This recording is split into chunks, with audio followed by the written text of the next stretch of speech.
경제이정표 마일스톤 H.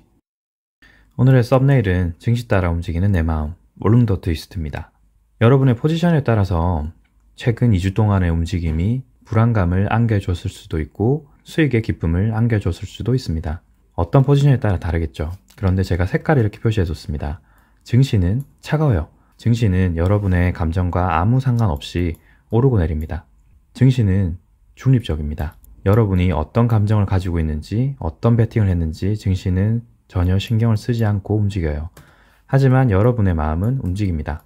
증시의 움직임에 따라서요. 제가 지속적으로 몇 번 말씀드렸지만 저희는 감정에 휘둘리는 것이 아니라 데이터를 보고 데이터에 근거해서 판단을 해야 됩니다. 여러분이 증시의 움직임에 따라서 지속적으로 마음이 움직이고 계시다. 돈의 마음이 뺏겨서 그런 거예요. 돈이 지금은 마이너스니까, 지금은 플러스이니까 어떤 상황이 되었든 간에 돈의 마음이 뺏겨서 증시의 움직임에 집중하지 못하고 계속 마음을 뺏기다 보면 수익은 점점 멀어질 겁니다. 저는 여전히 제가 중립론자라고 생각하고요.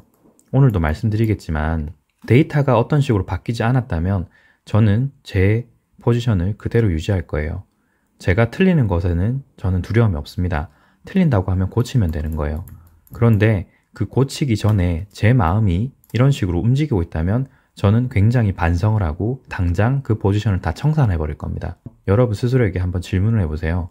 현재 제가 이렇게 말씀드렸던 것처럼 마음이 굉장히 흔들리고 계실 건데 내가 그 포지션을 결정했을 때 어떤 데이터를 기준으로 결정을 하셨는지, 그 데이터가 현재 바뀌었는지, 바뀌었다면 포지션을 바꿔야 할지 이런 것들을 반문을 해보시길 바랍니다. 저도 여러 가지 증시 상황을 겪으면서 수익도 내보고 굉장한 손해도 겪어봤기 때문에 동일한 감정을 느껴봤기 때문에 이런 말씀을 드릴 수 있다고 저는 생각해요. 어떤 상황이 되더라도 반드시 데이터에 근거해서 정보를 보시고 판단하시고 결정하시길 바라겠습니다. 자, 오늘 영상 또 시작해 보시죠. 시황이 며칠 동안 정말 급변했어요. 게시글에서 말씀드린 것처럼 하늘에 계신 것 같습니다.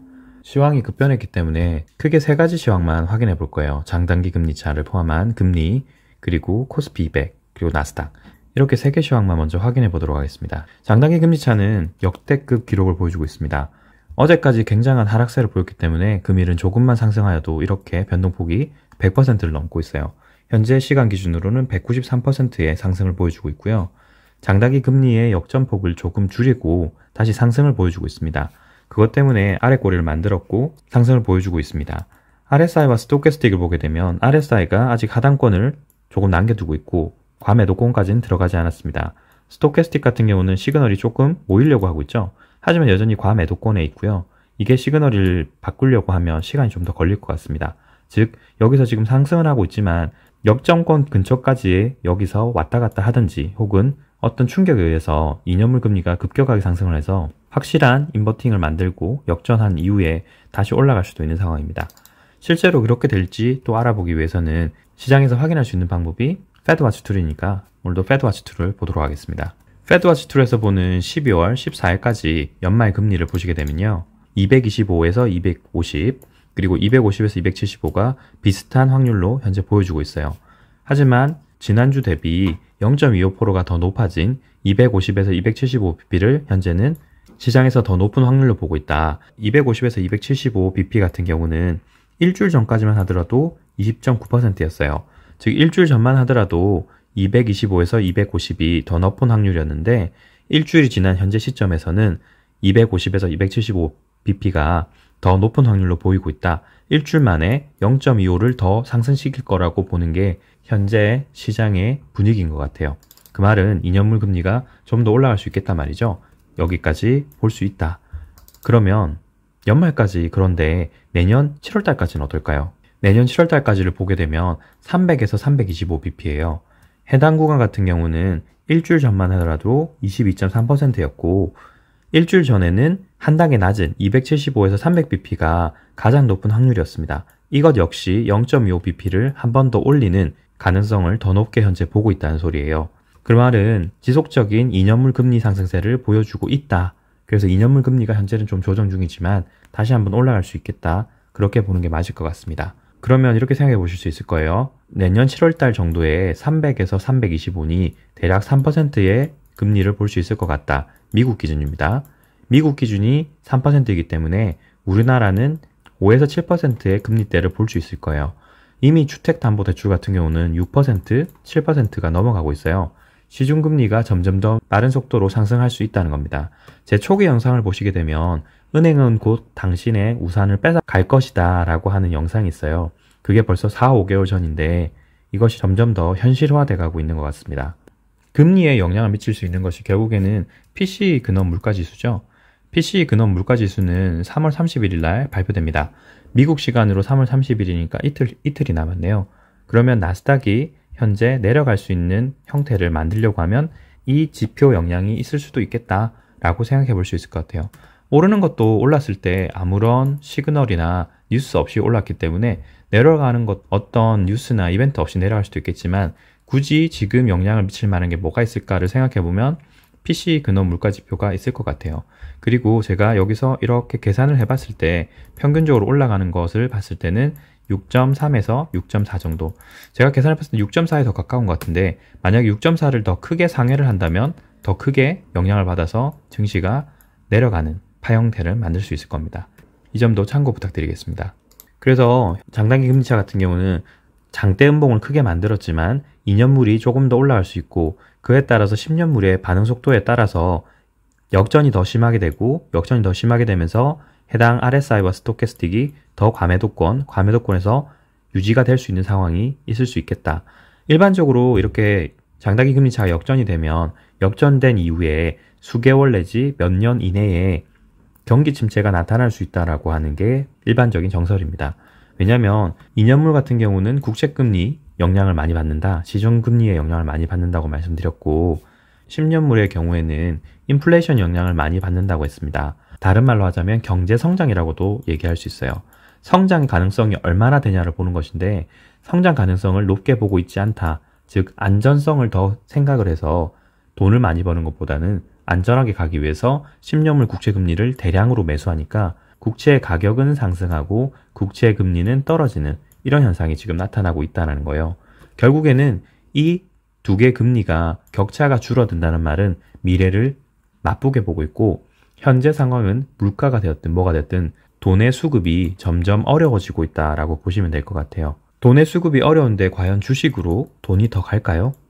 성장성이 미래가 더 없는데 성장성이 보여주는 10년물 금리가 그렇게 강력한 상승세를 보여주고 있지 않고 2년물 금리는 급속하게 오르면서 시중에 돈이 마르는 현상이 생긴다라고 보시면 될 것 같아요. 이런 현상이 나타났다고 해서 바로 증시가 급락을 하느냐? 그건 아니라고 말씀드렸습니다. 역전 현상이 일어난 이후에 수개월에서 2년 정도 내외에서 증시가 꼬꾸라지는 현상이 나타난다는 거예요. 그러면 이런 것들을 감안을 해서 시장을 봐야 될 것인데 파동 분석을 안 해볼 수 없겠죠. 현재 파동을 보면서 이런 내용들도 함께 고려해 보도록 하겠습니다. 코스피 200을 보시게 되면 코스피 200 월봉 기준으로는 올해 1월 달에 만들었던 장대 음봉을 거의 극복하지 못하고 있어요. 미국 시장과 달리 한국 시장은 현재 조정 파동이고 미국이 굉장한 상승세를 보이고 있음에도 한국은 그렇게 큰 상승을 보여주고 있지 않습니다. RSI 스토캐스틱을 보더라도 스토캐스틱은 아직 과매도권에 들지 않았고요. RSI는 다행스럽게도 아직 중간대를 유지하고 있어요. 신호가 너무 약하다. 그렇게 볼 수 있을 것 같습니다. 현재 여기 4파가 여전히 진행 중인 것 같고 저희가 보고 있는 것이 마지막 5파다라고 생각하고 있는데요. 5파가 1시간봉 기준으로 봤을 때는 거의 끝나가고 있는 것이 아닌가라고 생각해요. 현재 있는 파동을 그려보자면 1파, 2파, 3파, 그리고 여기까지가 4파, 마지막으로 5파를 보여주고 있는 것 같습니다. RSI 스토캐스틱을 보면 5파가 거의 완료되었거나 마지막으로 5파가 367.12를 한 번 더 테스트 해볼 수 있을 것으로 보이는 정도예요. 상단에 있는 갭을 몇 번 테스트했습니다. 이렇게 몇 번 테스트를 했다는 말은 이렇게 4파가 확실한 것 같고 여기서 마지막 367.12를 시도를 했다고 볼 수도 있을 것 같아요. 그러면 이게 마지막 시도일 수도 있고요. 파형 형태를 봤을 때는 이런 식으로 한 번 더 시도를 해볼 수는 있을 것 같습니다. 그래서 여기서 거의 끝났거나 혹은 마지막 한 번 더 테스트를 한 이후에 내려갈 수 있겠다라고 보는 게 맞을 것 같아요. 일본 기준으로 보게 되면 스토캐스틱 같은 경우는 과매도권에 들어왔지만 며칠 동안 여기서 헤매다 보니까 시그널이 거의 겹쳤죠. 그리고 RSI는 현재 강력한 상승세를 보여주고 있지는 않아요. 그 말은 앞서 말씀드린 것처럼 이게 5파가 거의 끝난 것이 아닌가, 혹은 조금 더 시도를 해볼 수 있겠지만 367.12가 거의 완성형이 되어갈 것 같다 라고 생각할 수 있겠습니다. 그러면 전반적으로 봤을 때는 파형 자체가 거의 끝나서 1파, 2파, 3파, 4파, 그리고 5파로 내려오는 이 내려오는 구간만 남았다라고 봐도 될 것 같아요. 그리고 이게 불분명할 수 있기 때문에 코스피 200 인버스 형태를 보게 되면요. 인버스는 반대 형태를 보여주고 있죠. 인버스는 스토캐스틱이 과매도권에 근접했고요. RSI 같은 경우는 지금 하락을 여전히 하고 있기 때문에 RSI가 조금 꺾이긴 했지만 스토캐스틱이 과매도권에 이미 들어갔기 때문에 여기서 시그널 전환을 해볼 수 있다라고 생각을 합니다. 그리고 전반적으로 봤을 때 파형 형태가 이런 식으로 지금 1파, 2파, 3-1파라고 제가 말씀드렸죠. 3파 중에서도 3-1파가 1, 2, 3, 4, 5파로 가야 됩니다. 그러면 전체적으로 큰 파동은 1파, 2파, 3-1, 3-2, 3-3 이런 식으로 갈 수 있을 거예요. 월봉 기준으로 보시게 되면 RSI 스토캐스틱이 여전히 상방권을 많이 노려볼 수 있는 단계입니다. 스토캐스틱은 아직 과매도권에 들어가지도 않았고 시그널이 굉장히 크게 펼쳐져 있는 상태예요. 그러니까 이게 다시 뭉쳐져서 과매수권에 들어가려면 한참 남았다. RSI도 상단을 남겨두고 있기 때문에 현재 이 파동이 3-1에서 3-2로 조정하는 구간이 아닐까라고 볼 수 있겠다입니다. 다음은 나스닥입니다. 아무래도 나스닥이 최근 들어서 가장 많이 상승을 했기 때문에 시황이 전체적으로 변하고 있는 게 아닐까라고 아마 고민하고 계신 분도 많이 계실 거예요. 시황 변동이 생김으로 인해서 뷰가 변동이 될 수는 있지만 아직까지는 아니라고 생각됩니다. 일단은 1시간 봉 기준으로 말씀을 먼저 드릴게요. 일전 영상에서 말씀드릴 때는 여기서 신호가 불분명하게 나오기 때문에 좀 더 지켜봐야 될 것 같다. 그리고 14,830이 어떤 식으로 진행되는지를 한번 보시는 게 좋을 것 같다. 혹시나 올라간다면 15,150.48도 지켜봐야 될 것 같다라고 말씀드렸는데 어제는 특정 뉴스 때문에 이렇게 올랐죠. 러시아와 우크라이나 사이에 긴장이 완화되고 평화 구도로 가는 듯한 모습을 보이니까 시장이 완전히 급등을 해버렸어요. 그래서 제가 생각했던 이 수치들보다 훨씬 더 많이 올라갔고요. 현재는 15,150.48을 상승 돌파해서 또 다른 수치를 보여주고 있습니다. 그러면 파동 구조가 어떻게 되느냐를 지금 봐야 될 것 같은데요. 5분봉 기준으로 보게 되면 여기서 보여드렸을 때 파동이 형성되지 않는다고 했는데 현재 파동 구조는 이럴 것 같습니다. 1파, 2파, 3파, 4파, 5파 혹은 5파가 조금 더 올라갈 수 있거나 5파가 여기서 진행이 완료되었거나 그렇게 볼 수 있을 것 같아요. 그리고 조금 더 보셔야 될 것이 제가 14,830이 중요하다고 말씀드렸는데 현재 보시게 되면 여기서 14,830을 몇 차례 확인을 하다가 내려왔고요. 14,690을 터치하지 않은 상태에서 다시 올라가면서 여기 지지를 받고 다시 올라갔어요. 그리고 여기서는 15,150을 확인할 때 갭을 만들었죠. 전형적인 3파 형태를 여기서 보여주고 있습니다. 그래서 저는 여기서 3파로 본 것이고요. 여기가 4파 조정, 여기가 5파가 마지막으로 진행되고 있는 것이 아닌가, 혹은 여기가 전체가 마지막 5파가 아닐까라고 보고 있는 거예요. 시그널들이 좀 그렇게 보여주고 있고요. 마지막 파형이 오버슈팅으로서 강력한 5파를 이렇게 만들 거라고는 솔직히 상상을 못했습니다. 왜냐하면 러시아와 우크라이나 사이에 긴장관계 완화라고 하는 뉴스가 어제 나올지는 생각을 못했기 때문이죠.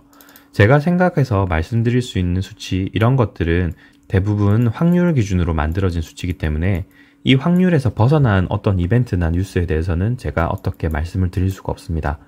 어제와 같은 뉴스들은 예상할 수 없는 범위이기 때문에 이렇게 오버슈팅이 나거나 이렇게 갭을 만드는 건 제가 확률상으로 계산을 할 수 없는 겁니다. 물론 파형 형태가 5파 형태로 거의 완료되고 있기 때문에 여기서 완료가 되거나 조금 더 올라가는 거는 가능할 것 같은데 여전히 현재 파동이 5파 구조로 이런 식으로 1파, 2파, 3파, 4파, 5파, 5파 형태로 나왔기 때문에 기존 뷰에서 크게 바뀌지는 않았습니다. 정확하게 얘기하면 바뀐 게 없어요. 여전히 5파로 진행되고 있고 어느 정도 하락을 이런 식으로 하고 난 이후에 5파가 올라간다고 했을 때는 기존 뷰와 동일한 겁니다. 그리고 일본 기준으로 봤을 때 현재 보이고 있는 수치인 15,239.32는 어디에 근사한 수치냐면 내려온 5파에 대한 반등, 피보나치 수열대의 61.8% 반등인 15,243.11에 현재 걸려 있어요. 그래서 제가 봤을 때는 여전히 하락 1파, 반등 2파. 하지만 반등이 여기서 복합파동으로 나올 가능성이 더 높아진 거죠. 5파가 너무 급격하게 올랐기 때문에 내려오는 조정파동 이후에 다시 한번 반등을 해서 어디까지 올라갈 수 있을지를 봐야 될 것 같습니다. 나스닥 같은 경우는 한국 시황에 비해서 굉장히 반등폭이 강해요. 그리고 RSI 스토캐스틱을 보더라도 스토캐스틱 같은 경우도 과매수권에서 굉장히 크게 오래 머물고 있고요. 그에 비해서 RSI는 아직 상단을 열어두고 있습니다. 그래서 제가 조금 더 올라갈 수 있을 것 같기도 하다라고 말씀드린 거예요. 얼마나 더 올라가느냐에 따라서 하락폭도 좀 차이가 날 것이고요. 저는 중립론자라고 여전히 말씀을 드립니다. 아직까지 이 시그널이 반등으로 여전히 보인다라고 계속 말씀드린 거는 이게 대세 상승으로 갈 만한 기술적 지표라든지 혹은 기본 분석에서의 변동이 없기 때문이에요. 저희가 여기서 지속적인 시황을 분석을 할 때 내려오게 된 근거가 금리 상승에 대한 우려였죠.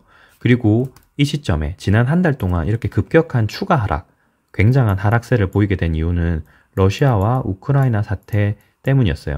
금리로 인해서 영향을 받고 있는데 추가적인 뉴스가 나와서 더 강력한 매도세가 나왔다. 정확하게는 더 강력한 하락세가 나왔던 거죠.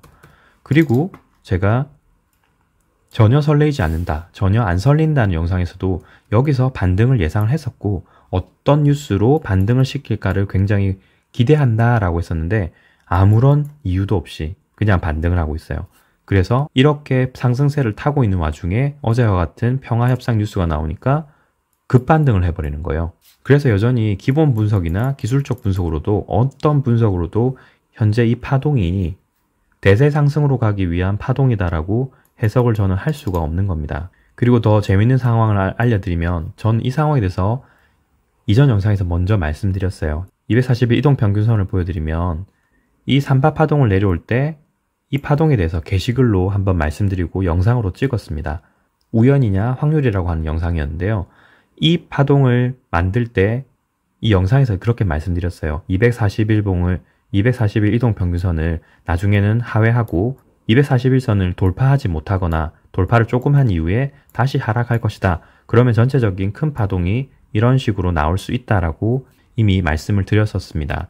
어제까지 기준으로 보자면 241 이동평균선을 강하게 돌파했어요.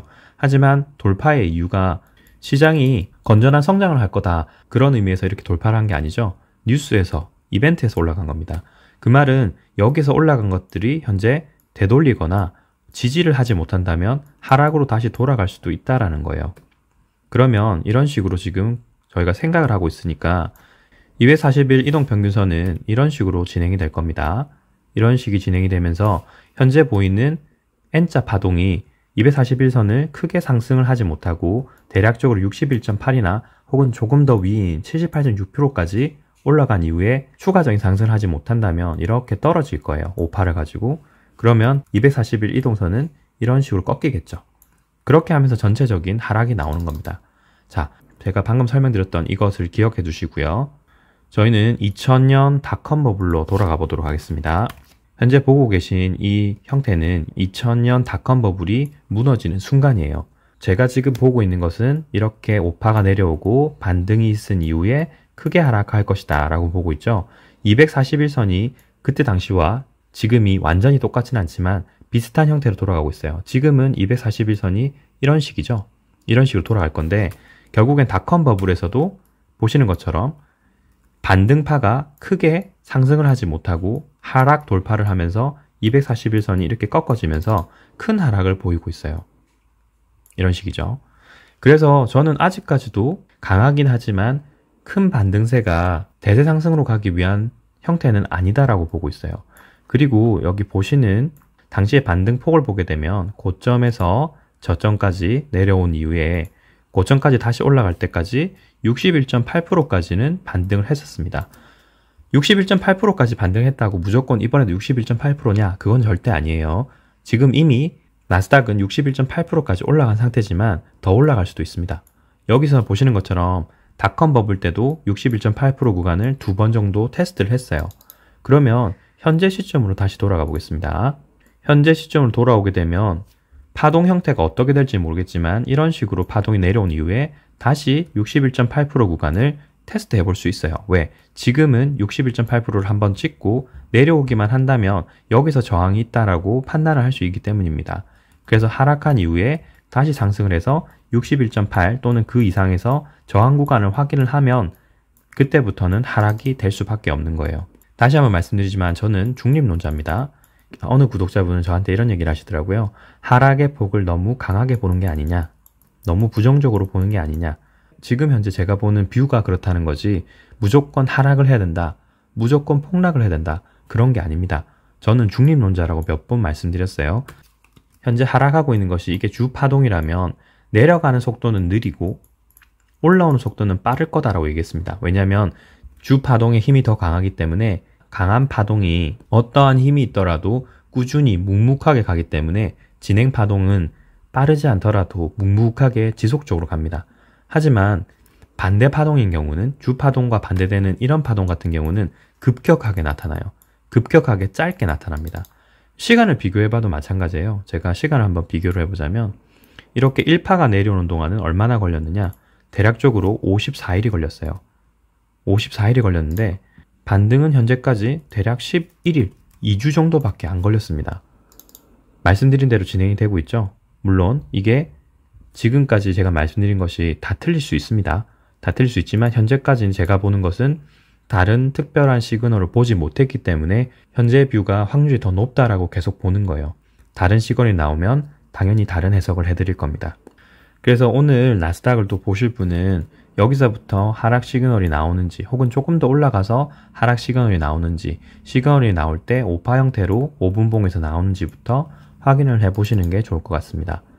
저는 여러분에게 제 해석이 무조건 맞으니 무조건 따라 하셔라 이런 걸 말씀드리는 게 절대 아닙니다.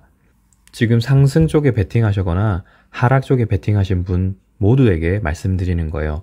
상황을 보고 판단하셔라. 마일스톤이 얘기해 준 걸 기준으로 했을 때 현재 이 시그널이 내려갈까? 그게 합당하다고 판단되시면 여기서 물량을 좀 줄이는 게 맞을 거고요. 한 번 더 기회를 줄 수 있겠죠. 이런 식으로 내려갔다가 다시 올라간다고 했을 때 한 번 더 기회를 줄 수 있지만 얼마나 올라갈지는 몰라요.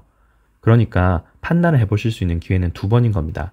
지금이 현재 1번이고요. 다시 올라온다고 했을 때 2번째 기회가 있을 거예요. 그러면 그때 따라서 물량을 줄이셔서 앞으로 다가올 하락을 대비하실 수도 있을 거고요. 하락을 보고 계셨던 분들은 어디서 물량을 잡으셨는지 모르겠지만 현재 이 구간이 마이너스일 수도 있고요. 약수익권일 수도 있어요. 그러면 여기서 내려가기 직전에 한 번 더 물량을 더 태워서 물량을 더 늘리실 수도 있고, 이거 역시도 2번의 기회가 있겠죠. 여기서 한번 이렇게 내려가서 다시 올라온다고 했을 때 여기서 한번. 저는 계속적으로 말씀드리지만 중립론자입니다. 자기의 주관과 고집이 아니라 시장의 수능을 하고 상황을 정확하게 판단할 수 있는 근거만 있다면 어떤 방향으로 가든지 간에 수익은 낼 수 있는 겁니다. 그리고 저는 지금까지 봤을 때는 여전히 반등 구간으로 보고 있고, 그 해석을 뒤집을 만한 어떠한 근거나 데이터가 나오지 않는다면 여전히 저는 이 포지션을 유지할 겁니다. 그리고 저는 코스피 200 이외에 현재 다른 상품을 여러분에게 추천드리지 않았어요. 미국 증시 같은 경우도 나스닥 인버스를 해볼 수 있는데 말씀을 드리지 않는 경우는 한국 증시보다 굉장히 강하고 세계 1위의 증시이기 때문에 보시는 것처럼 반등폭이 이렇게 강하게 나올 수 있기 때문입니다. 물론 현재 말씀드렸던 이런 조정과 재상승을 해서 꺾이는 신호가 확실하다면 저 역시도 여기서 인버스를 일부 매집해 볼 수 있을 것 같긴 해요. 하지만 제 계획상에서 인버스를 추가적으로 할 계획은 없기 때문에 여러분에게 말씀만 드리는 겁니다. 그리고 여기에 한국 증시를 겹쳐서 2가지 색깔로 한번 표시해 보겠습니다. 나스닥은 파란색으로, 코스피는 빨간색으로 표시해 보겠습니다. 나스닥의 경우는 하락 1파, 반등 2파 이런 식이 나오고, 한국 같은 경우는 여기가 3-1파인데 내려오지 않았죠. 이렇게 나스닥이 내려올 때 3-1파를 완료할 것 같아요. 그러면 이렇게 크게 3-1파를 여기까지 만들고 반등 구간에, 나스닥이 이렇게 반등 구간에 3-2파를 만들겠죠. 그리고 내려간다. 그러면 가장 강력한 3-3파가 나오고, 나스닥 같은 경우는 3파가 이렇게 진행이 되는 거예요. 이게 3-1파가 될지 혹은 그냥 3파가 될지는 모르겠습니다. 그러면 동시에 내려가게 된다고 시그널이 맞아지니까 싱크로 하락 현상과 여전히 같이 가고 있는 거예요. 파형이 바뀌었을 뿐 여전히 똑같이 진행되고 있다. 그렇게 보시면 될 것 같습니다. 영상을 의도치 않게 이번 주는 몇 번 못 찍을 것으로 예상했는데 상황이 너무 급변하다 보니까 제가 오늘 저 일정을 좀 바꿔서라도 이렇게 영상을 좀 찍어봤습니다. 도움이 되셨길 바라고요. 게시글로 시황 분석에 대한 코멘트를 더 이상 드리기가 좀 힘들 거라고 말씀드렸는데 혹시나 이번 주까지 추가적인 변동사항이 보이면 게시글로 한 번 더 말씀드릴 수 있도록 하겠습니다. 오늘 영상은 여기까지입니다. 시청해주셔서 감사합니다. 이상 마일스톤 H였습니다. 감사합니다.